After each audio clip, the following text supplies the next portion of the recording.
இன்னவையர் புதுவை ஆண்டாள் அரங்கற்கு பண்ணு திருப்பாவை பல்வதியம் இன்னிசையால் பாடி கொடுத்தாள் நற்பாமாலை பூமாலை சூடி கொடுத்தாளை சொல்லு. இல்லாமல்ல திருவரங்கத்தானுடைய அருளினால் நாம் இந்த திருப்பாவை அனுபவித்து கொண்டிருக்கிறோம். இன்று 7வது பாசுரம். இந்த பாசுரத்திலே என்ன மாதிரியான தோழியை எழுப்புகிறார்கள் என்று பார்க்க போகிறோம். பகவத் விஷயத்திலே ரசம் இருந்தும் மறந்து கிடப்பாள் ஒருத்தியை அழைக்கிறார்கள். மறந்து போய்விட்டோம் என்று சொல்லுகிறோமே வழக்கத்திலே, இது ஒரு பெரிய சர்ச்சையான விஷயம். மறந்து போய்விட்டேன் என்று சொல்லுவதை ஞாபகமாக சொல்கிறான். அதுதான் புரியல அர்த்தம். மறந்து போயிட்டேன்னு எப்படி சொல்ல முடியும்?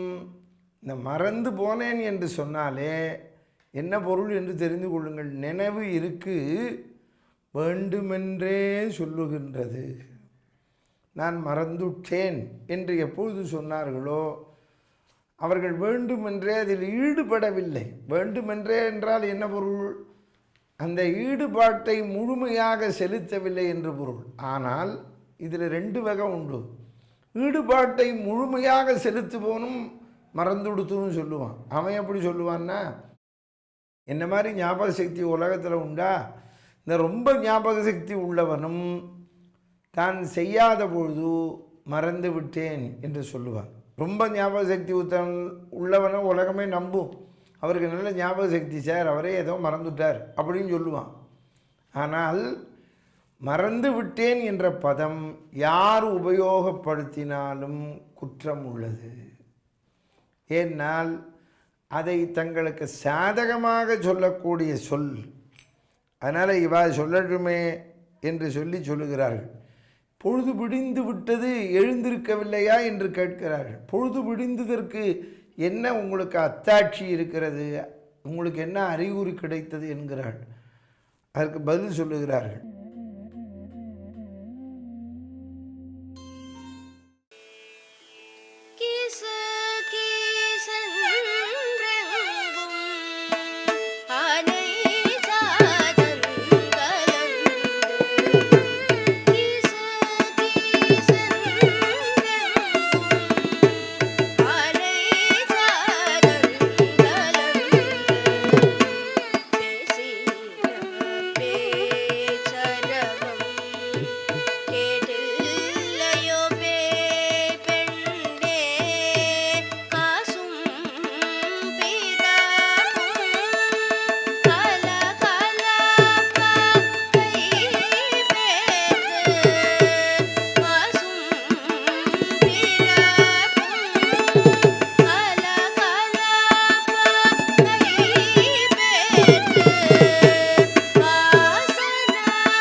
கீச்சென்றெங்கும் ஆனை சாத்தங்கலந்து பேசின பேச்சரவம் கேட்டிலையோ பேய்ப்பெண்ணே. பேய்ப்பெண்ணே என்கிறார்கள். இது பக்தியினால் அன்பினால் வரக்கூடிய வெளிப்பாடு. நாம் ஒருவரை நிந்திக்கிறோம் என்று சொன்னால் உரிமை இருக்கிறது என்று பொருள். யாரை திட்டுவோம்? முன்பின் பழகாத ஒருவனை நாம் கோபித்து கொள்ள மாட்டோம். நன்கு பழகினவர்களைத்தான் தாமதமாக வந்தால் கோபித்து கொள்வோம். ஏன் இவ்வளவு தாமதம் என்று கோபித்து கொள்ளுண்டால் அவர்கள் பொறுத்து கொள்வார்கள் என்று பொருள். கீச்சு கீச்சென்றெங்கும் ஆனை சாத்தங்கலந்து. ஆனை சாத்தன் பட்சி வலிய பட்சிகள், பரத்வாஜ பட்சிகள் இது என்று சொல்லக்கூடியது. அந்த அதை கீச்சு கீச்சு என்று கத்திக்கொண்டு, நீங்கள் பொழுது பிடிஞ்சதுக்கு அடையாளம் என்ன? பட்சிகள் கிளம்பி விடும். ஏன்னா அவள் உணவை தேடணும், அதுக்காக பட்சிகள் கிளம்பிடும். ஆனால் இன்றைக்கி அந்த பட்சிகளையும் அந்த பறவைகளையும் நாம் கொன்று விட்டோம். நம்மளை போல பொல்லாதவன் உலகத்திலே கிடையாது, இந்த மனுஷனை போல் அயோக்கியன். ஏன்னா இந்த ஃபோனுக்காக, செல்ஃபோனுக்காக டவர் இப்போ குருவியெல்லாம் காணும். குருவியை காணும், தவிட்டுக்குருவியை காணும், இந்த பட்சியை காணும். இன்னும் கொஞ்சம் நாளில் காக்காயே இருக்காது போல் இருக்குது. அதுவுமே கொஞ்சம் கொஞ்சமாக செத்து போயின்னு இருக்கு. புறா காக்காலாம். அதனால தான் அது கோவில்களில் தஞ்சம் அடைகிறது. அது வெளியிலே பறக்கவே யோசிக்கிறது இப்போது. ஏன்னா அந்த செல்ஃபோன் டவர்னால் ஆபத்து பெரிய பெரிய பட்சிகள் எல்லாமே செத்து போயின்ட்டுருக்கு. அந்த இனமே இல்லாமல் போயின்ட்டுருக்கு.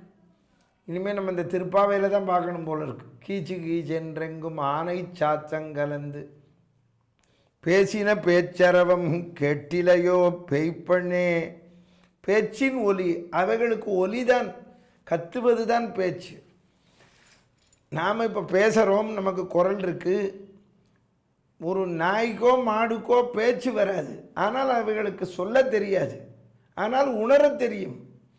நீங்கள் ரொம்ப பேர் நினச்சிருக்கீங்க, நம்ம ஒரு வீட்டுக்கு போனால் நாய் குலைக்கிறதுன்னு. நாய் குலைக்கலை, அது நம்மளை வரவேற்கிறது. நீ யாருன்னு கேட்குறது, கோபமாக கேட்குறது. ஏன்னா உன்னை தெரியாது, எஜமானன் தவிர தெரியாது அதுக்கு. நீ கதவை தட்டி உள்ள வர்றதுனால உன்னை ஏன் குலைக்கிறது? நீங்கள் யா அப்படின்னு கேட்குறது. அதுக்கு கேட்கறதில்ல, வள்ளுன்னு விழுறது. அதைத்தான் அரவம், பேச்சரவம் கேட்டிலையோ. பேச்சரவம் அதைத்தான் சொல்லுகிறார்கள் இங்கே. பேச்சரவம் கேட்டிலையோ. அரவம்னா சப்தம். போன பாசுரத்திலும் பார்த்தோம், அரவம் என்பதை உபயோகப்படுத்துகிறார்கள். காரணம், அரவம் என்றால் பாம்பு என்று ஒரு பொருள். பாம்பனை மேல் பள்ளி கொண்டவன், அந்த பாம்பு ஒலிக்கும். அதை போலவே இந்த பட்சிகள் எல்லாம் ஒலிக்கிறது. பள்ளி கொண்டவன் நாமாவை சொல்லுகிறது. இன்னொரு அர்த்தம், அவைகளுக்கு பட்சிகள் சப்தம் போடும் பொழுதே இவைகளுக்கு என்ன தோன்றுகிறது? பட்சிகள் கீச்சு கீச்சென்று கத்துகிறதே, கீச்சு கீச்சென்று கத்தவில்லை. இவர்கள் காதிலே என்ன விழுகிறது என்றால் ஹரி ஹரி என்று சொல்வது போல். ஆக பக்தனுக்கு எப்பொழுதுமே ஒருவன் பேசினாலோ பாடினாலோ ஹரி என்று சொல்வது போல்தான் தோன்றும். ஏனென்றால் இவர்களுக்கு அதே தியானம்.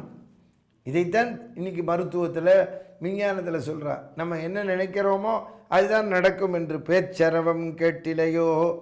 பேய்ப்பண்ணே என்று கூப்பிடுகிறார்கள்.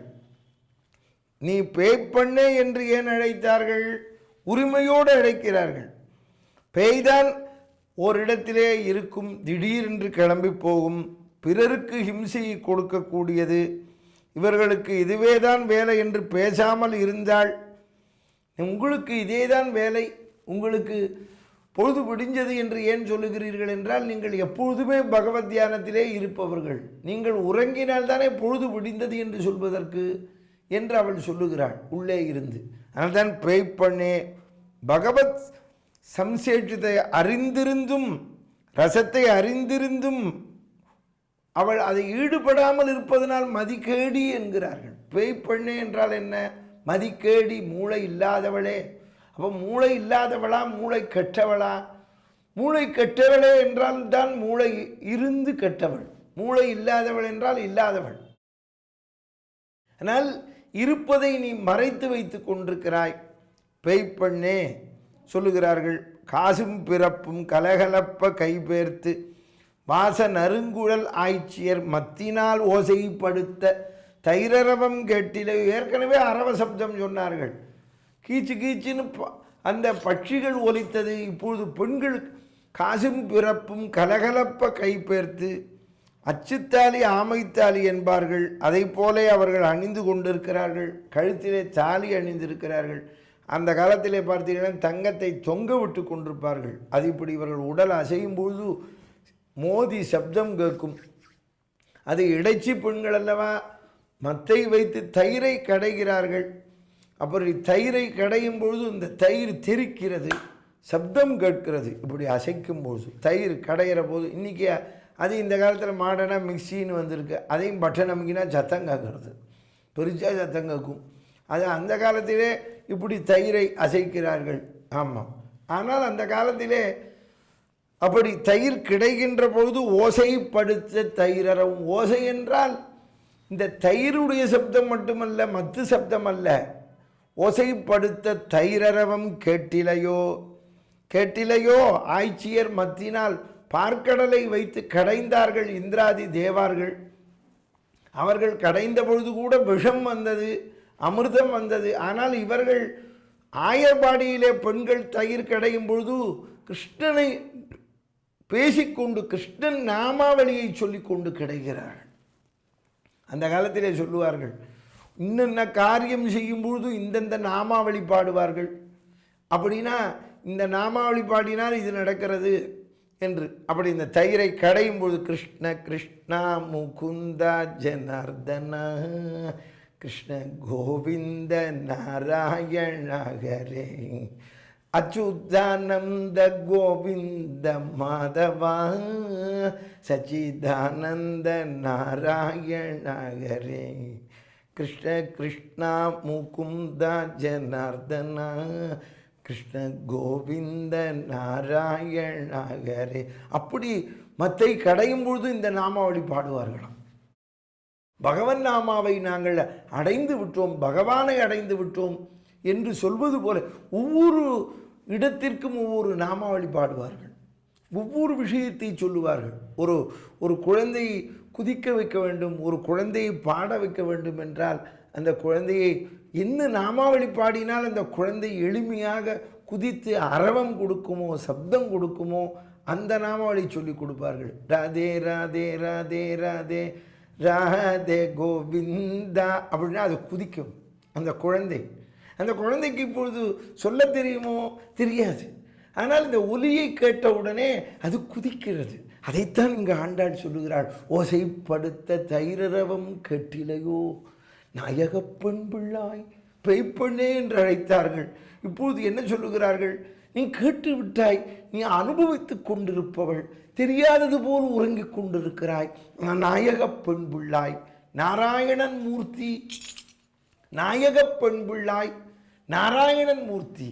ஓசைப்படுத்த தயிர் அரவம் கேட்டிலையோ, உன் காதிலே விழவில்லையா? உனக்கு அந்த பகவத்குணம் கிடைக்கவில்லையா? உங்களுக்கு எல்லாமே பகவானாக தெரிகிறது என்று சொல்லுகிறாயே, நீ நாயகப் பெண்புள்ளாய், வாய் திறவாமையாலே எழுந்திருக்க வேண்டும் என்பதற்கு நாங்கள் பாடும்பொழுது அதையே தாலாட்டாக கொண்டு நீ தூங்கலாமோ? நாங்கள் உங்களை எழுந்திருங்கிறதுக்கு இந்த பாடல்களை பாடுறோம், நாமாவளி பாடுகிறோம்.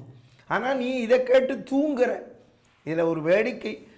அதனால தான் குழந்தைய நம்ம தாலாட்டு பாடுறோம். தூங்குறதுக்குன்னு இந்த பாட்டுன்னு வச்சுருக்கோம். இப்போ எழுப்புறதுக்கு ஒரு பாட்டு வச்சுருக்கா மாதிரி தூங்குறதுக்கு ஒரு பாட்டு வச்சுருக்கோம். ஆனால் நீ நாராயணன் அனுபவத்திலே திளைத்து கொண்டிருக்கிறாய்.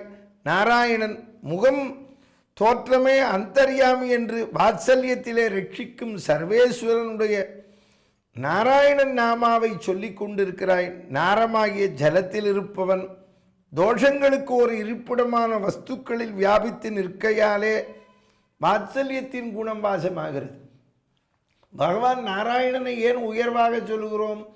நாம் எதை தோஷம் என்று சொல்லுகிறோமோ, நாம் ஒரு சாக்கடையை தொடமாட்டோம், அதை தோஷம் என்கிறோம். வேறு ஒரு பொருளின் மலத்தை தொடமாட்டோம். எங்கும் இருக்கிறான், அங்கும் தான் இருக்கிறான் நாராயணன்.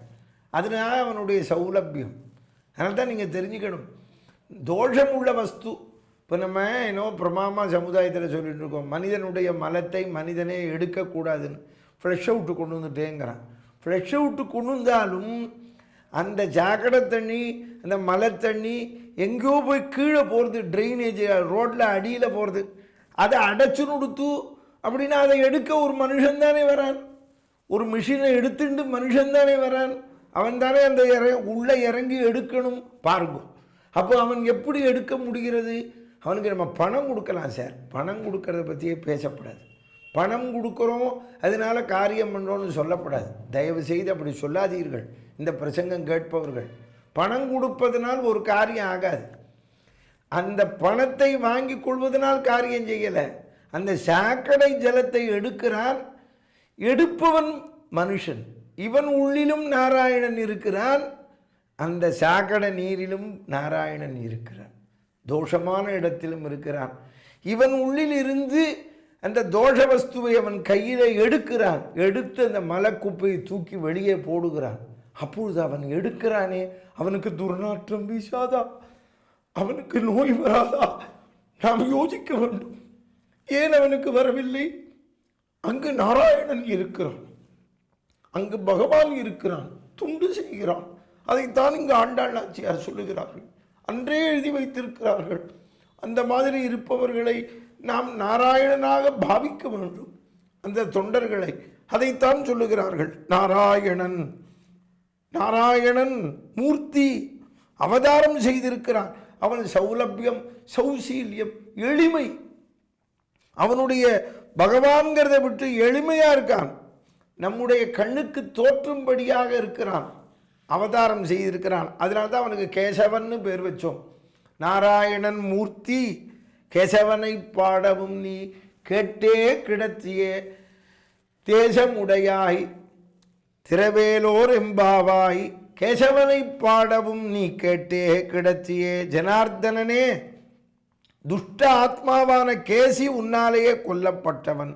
கேசவனை பாடவும். கேசவா, கேசவ சப்தத்திற்கு சொல்லுகிறார்கள். கேசி என்ற ராட்சசனை வதம் செய்தவன். அந்த கேசி என்ற ராட்சசனை, துஷ்ட ஆத்மாவை கொன்றவன் அவன். இன்னொரு அர்த்தம், கேசம் என்றால் முடி. கேசம்னா அர்த்தம் தெரியும் எல்லாருக்கும், முடி. ஆமாம், அந்த கேசம் என்பதற்கு என்ன பொருள் என்று பார்க்க போகிறோம். இப்போ பெண்கள் முடி எடுத்து கொள்ளுகிறார்கள், பின்னுகிறார்கள் பின்னால் முடிய. அப்படி பின்னும் பொழுது பெண்கள் 3 இழை எடுக்கிறார்கள். 3 இழை, அந்த 3 இழை எடுத்து பின்னிண்டு வருவார்கள். பின்னிண்டு வந்தால் கடைசியில் பின்னி முடித்த உடனே 2 இழை தான் கண்ணுக்கு தெரியும். இந்த 3ஆவது இழை எங்கே போச்சு? அதுக்கு உள்ளேயே இருக்கு. இதுதான் தத்துவம். பகவான் பிரம்மா, விஷ்ணு, சிவன் 3மா இருக்கான். 3 இழை எடுக்கிறான். இந்த நடுவில் இருக்கிற இழை இருக்கு பாருங்கோ, அதுதான் போயிட்டு போயிட்டு வரும். அதை வச்சு தான் சேர்க்கிறோம். அந்த இழை தான் உள்ளுக்குள்ளே இருக்குது. எது? இந்த 2 இழைக்குள்ளே இணைஞ்சு. அதைத்தான் தேயே சதா சவித்ருமண்டல மத்தியவர்த்தி நாராயண சரசிஜாசன சன்னிஷ்டகா கேயூரவான் மகர குண்டலவான் கிரீட்டிகாரி ஹிரண்மயவபு திருதசங்க சக்கர சங்க சக்கர கதாபானே துவாரகா நிலையாச்சுத கோவிந்த புண்டரீகாட்ட ரட்சமாம் சரணாகதம் ஆகாஷாத் பதிதம் தோயம் யதாகச்சதி சாகரம் சர்வதேவ நமஸ்காரகம் கேசவம் பிரதிகச்சதி. கேசவன் பிரம்மா, விஷ்ணு, சிவன். அந்த பிரம்மாவாகவும் சிவனாகவும் இருந்து மத்தியிலே இருக்கக்கூடிய நாராயணனாக இருக்கிறான். அதனால தான் அவனுக்கு பேர் கேசவன். கா ஈசகா. கான்னா பிரம்மா, ஆன்னா விஷ்ணு, ஈசன்னா சிவன். 3மாய் இருக்கிறான். பிரம்மா, விஷ்ணு, சிவனாய் இருக்கிறான். மத்தியவர்த்தி நாராயண கேசவன். கேசவனை பாடவும் நீ கேட்டே கிடத்தியே. அந்த வாத்சல்யத்தை உணர்ந்து நீ இப்படி படுத்து கொண்டிருக்கிறாயே. கேசவனை பாடவும் நீ கேட்டே கிடத்தியே. கேசவன் என்ற அடியார்கள் விரோதிகளை போக்கும் தன்மையை பாடிய போதிலும் நீ கேட்டுக்கொண்டிருக்கிறாய். கேசவ சப்தத்துக்கு சுவாமி வேதாந்த தேசிகர் அழகாக சொல்கிறார். இந்த உபன்யாசம் கேட்குற இளைஞர்கள்லாம் தெரிஞ்சுக்கணும், வெளியில் போயிட்டு வரேன்னு சொல்லப்படாது. என்ன சொல்கிறது? பின்ன பொண்டாட்டிகிட்ட போகிறோம் சொல்லிட்டு போகணும், இல்லை தாயார்கிட்ட சொல்லிட்டு போகிறோம். சொல்லிட்டு போகிறப்போ என்ன சொல்லிட்டு போகணும்? கேசவாய நமஹா அப்படின்னு கத்தணும். அப்போ அதை சமயக்கட்டில் இருக்கிறவா காதில் விழும். உடனே அவள் ஓடி வருவா, கேசவா நெல்லுங்கோன்னு. கேசவா வந்துட்டேன் அப்படின்னு சொன்னால் ஏதோ சமாச்சாரம் சொல்ல வரான்னு அர்த்தம். இல்லை சமயக்கட்டிலேருந்தே கேசவா போயிட்டு வாங்கோ அப்படின்பா. கேசவா அப்படின்னா என்ன அர்த்தம்? நம்ம அலர்ட்டாக இருக்கணும். இந்த கேசவ சப்தத்துக்கே அதைத்தான் சொல்லுகிறார்கள். கேசவன் நாமாவுக்கு என்ன பொருள்?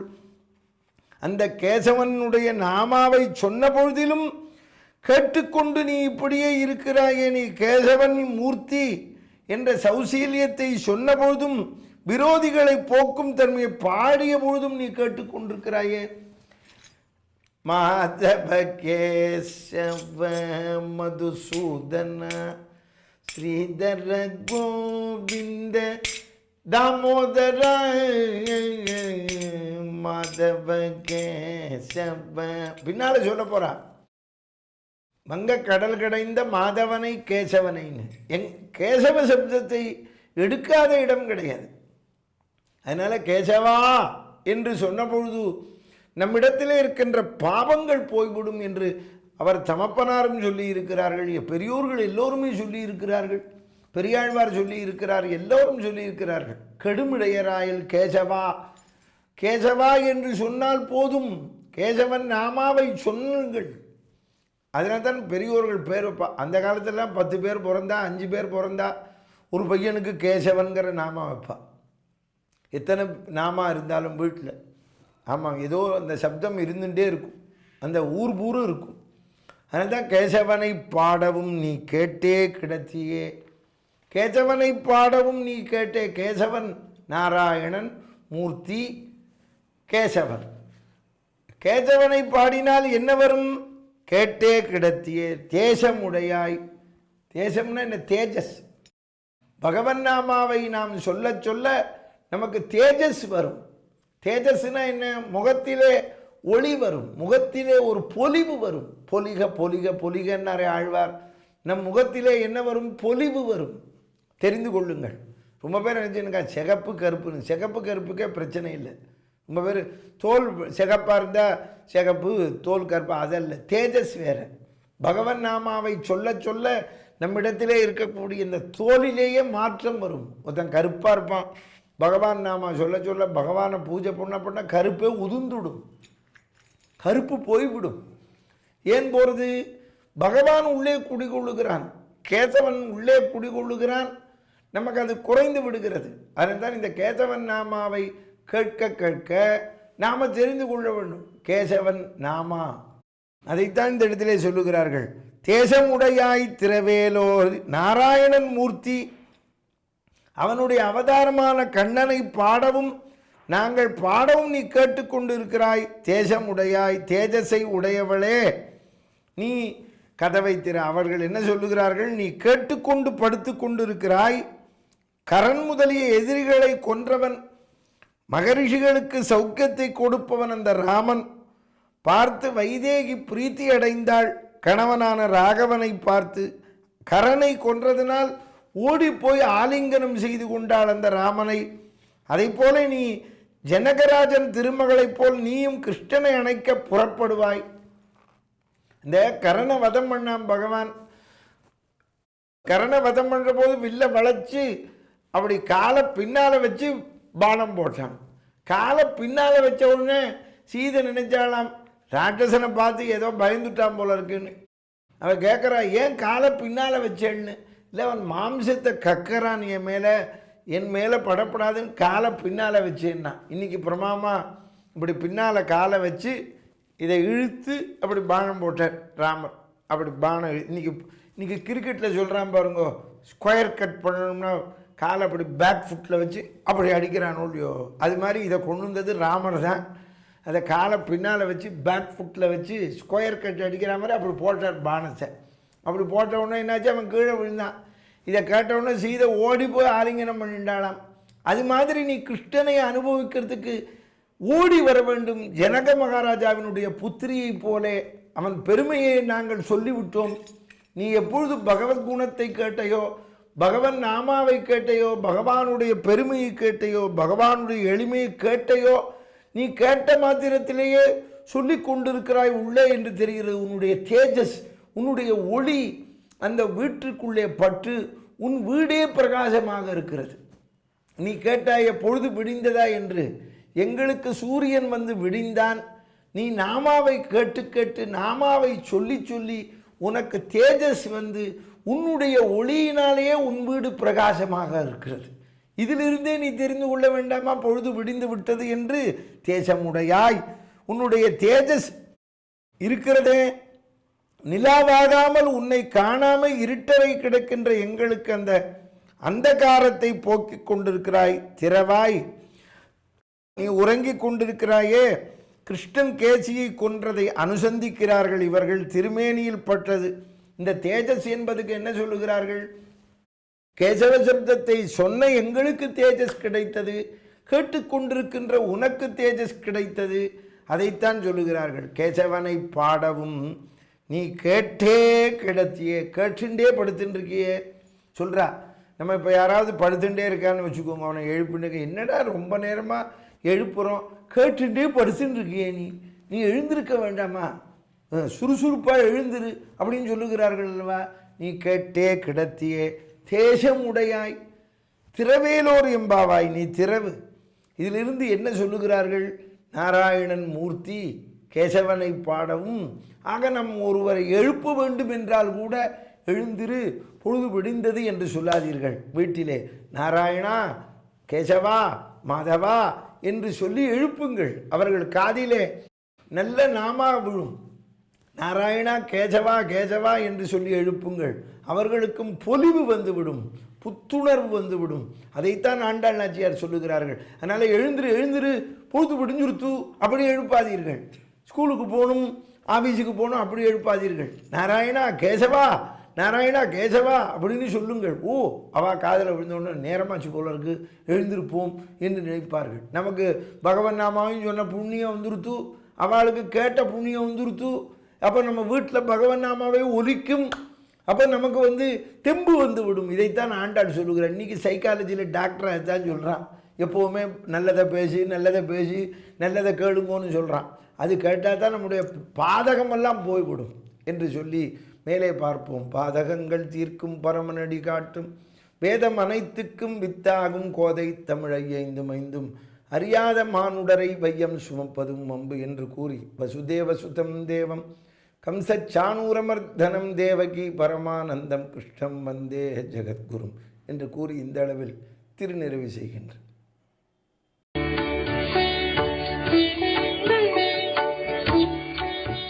தமிழில் முதல் பக்தி சேனல் சாய் டிவி.